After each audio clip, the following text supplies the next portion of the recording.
say we have developed a school which is focused on reducing inequalities and tackling carbon emissions, specifically Asian-related travel carbon emissions in the NHS. We all met doing a course called the Health Service Modelling Statistics course at University of Exeter, which is fantastic in the literature at the end of the presentation for anyone who's interested. And then we've got some follow-up funding from Green NHS to continue the work, so huge thanks for that as well. If you can I make that option?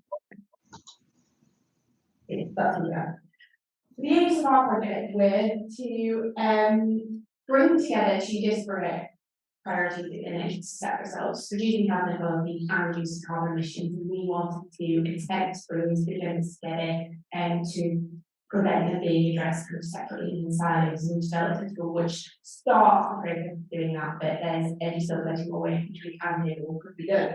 So we've looked at unmet needs, carbon emissions, and accessibility to services. We've used maps across in Derbyshire as our test pilot things. So this is the first thing, was to create a decision portal to manage health inequality and carbon emissions. And this has three components to it. So the three components are: number one, machine learning model, which analyzes the characteristics of patients who are likely to attend appointments. Summarise them for you. Number two, we do a statistical calculation comparing the people who are using the service compared to the local population to identify a possible unmet need for the service. And number three, carbon emissions. As I said, this is based on patient-related travel. So, for the machine learning model, we run 9 variants of the logistic regression model. Sorry, I can't see the slide very well. And we've identified the best performing variant. Not going to show you the outputs of this today, because just want to give you an overview of what we've done. But we then summarise the 5 most influential factors of 50 with a couple of 10 variants and those who don't listen up. It then runs a health equity audit. So this summarises the characteristics of people who are attending compared to the general population. And we're using the local lowest in that area of like population from the national office to do that.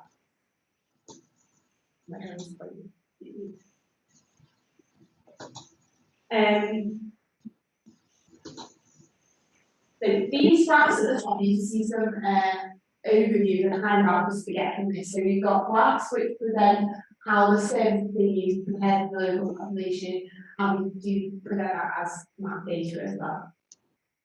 The third thing that this will do is we map the carbon emissions of the patient-related to travel with the service. So we do this, I'm running through this quite quickly and go into more detail later, but we do take individual addresses and then work out what the central is of the lowest super alpha area to just mean that they all come from that way to also avoid using identifiable data or taking on board what was said this morning about that really being possible.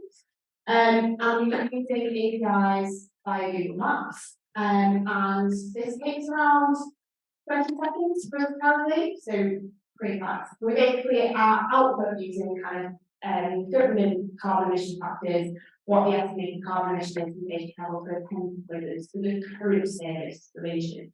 Now, I'm going to hand over to Matt. No, not on slides. All of this gets put into an automated report that then summarizes all of this for you. So you basically get, running a code, you get a top 5 predictive features from the DNA or not DNA equipment. You get a summary of the population compared to the service use of the service that you're using, and you get an estimated carbon emissions from patient-related travel. This all gets generated automatically into about a 5-page report that you can then use to progressive decisions at your service. And it's been designed in a way that we want it to super easy for people to be able to upload their own service data into this tool and do Excel alerts. So I am now going to hand it to Matt. Yes, there you go. Can you hear me? Great. So I'm just here to talk about the second aim, so modelling the effect of introducing a new insight. So in this scenario, this aim was all about if we are to introduce a new clinic, where do we put that clinic, and what metrics might be used before that decision? So this also produces standardized report the same way as the first aim does. So it produces, if you give it up to 20 different candidate locations that you're thinking of. We've done this with 6 so far, and then it does an analysis for each one of those, and it identifies the net effects on both the whole population, the whole geography at large, so all of the space within the given local authority that you're using this for, but also the effect on just the most deprived 20% as well. And it does that for various travel means, so driving by car, cycling, walking, and wheelchair travel. It then estimates the net additional CO2 equivalent emissions from those additional links to that new additional size. We run several sensitivity analyses for this. So we look at an unmet needs sensitivity analysis of 24 to 68%. And then again, all of this is produced into a standardized report with appendices, including all of your assumptions that you've made in running this. These are some example outputs from this EM2. So on the left, there's a map which indicates the sort of a choropleth heat map, where it indicates the areas that stand to gain the best in terms of the sort of scale of reduced travel to the candidate location. The middle sort of scatter chart is for each of the sites being considered. It's sort of plotting the estimated additional emissions from the model by the various unmet needs scenarios on the y-axis. And on the right, it's just looking at the coverage, the accessibility coverage of the area in scope. The table at the bottom is just indicating the point increase, in this case, the 20% most deprived displays that can access within your chosen parameter of travel time. So in this case, 15 minutes. And it produces 2 of those tables, one for the population large, or just the most deprived 20%. In terms of ROI, so we've been quite fortunate because we have a public health registrar at the start of this work and then partly through to give us some sort of indicative feedback of how this compares to a sort of manual, non-Python, non-programmed approach.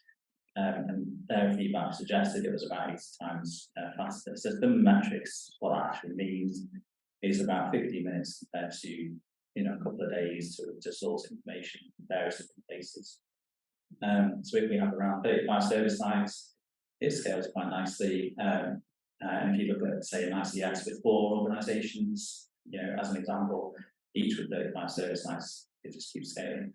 So in terms of our next steps, we're looking now, we're trying to install now on new services. We're looking at producing a paper to publish the methods and the outputs in more detail. Actually, there's an HSMA5 cohort that's building on our open source code who's in the room today. So, hi Sarah. Some acknowledgements on the screen there. I won't go through them all, but fair to say, I don't think we've got to put out everybody on that screen. If you do get these slides afterwards, those links take you to the respective organisations. Thanks for listening, and the repo link is at the end of the slide.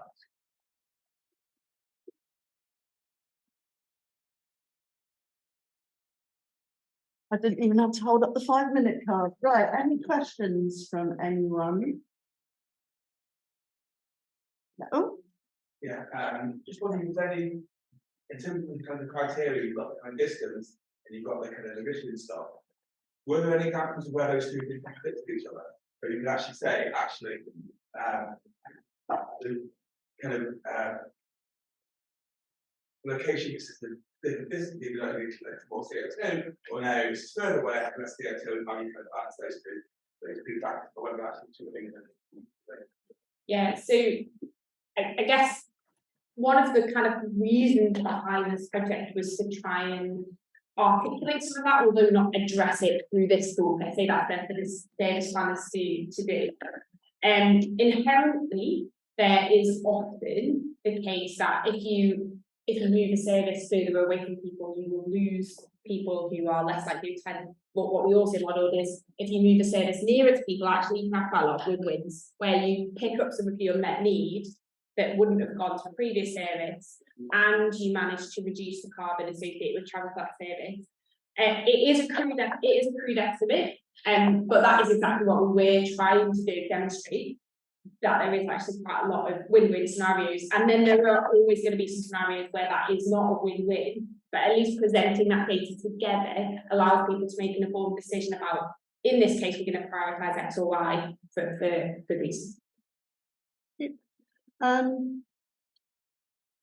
We met online, We yeah. have, yeah. So I'm interested in the top 5 predicted features of people in DNA and whether that's kind of always the same or like what you found out.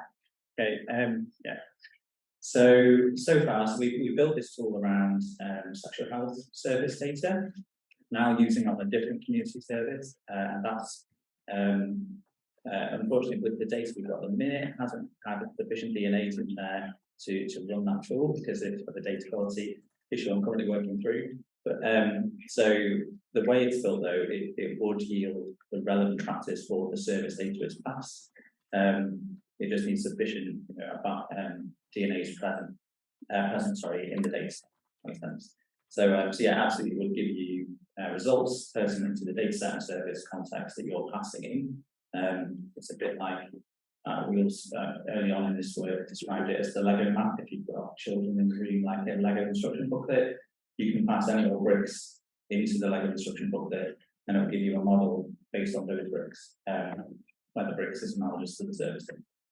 So that I'm just wondering if we kind of know the top 5 predicted features of people whose DNA, like deprivation, is one behind, and just how those relate to. But it sounds like you haven't done once you've done more analysis. That was like looks at what we know from the literature and how it's different, or absolutely. And then just because the reason that we started doing that in the first place was because of the need to understand that benefit of that service. And so, yes, it's new, but the idea would also be that you can run this on your service repeatedly so you can see if it's changing. And actually, by making it so much faster to do, that you can actually see whether you've made any improvements or that have worked on what you're doing. So, yeah, hopefully, but we don't know yet.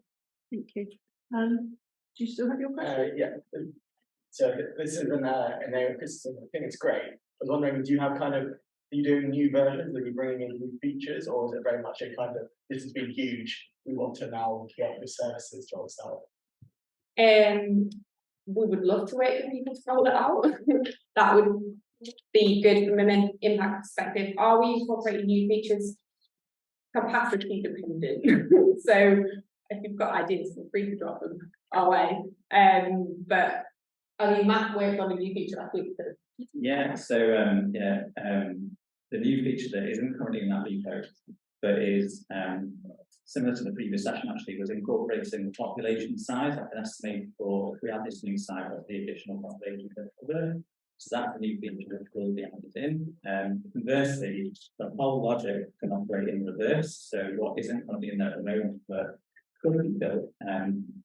Looking at, if we were to consolidate clinics from say 10 to 9, 10 to 10, whatever the lower end is, you could use the exact same thinking and logic and code, but switch some of the parameters around. So instead of looking at the max gain, you look at the minimum reduction. So it could be 500 use this.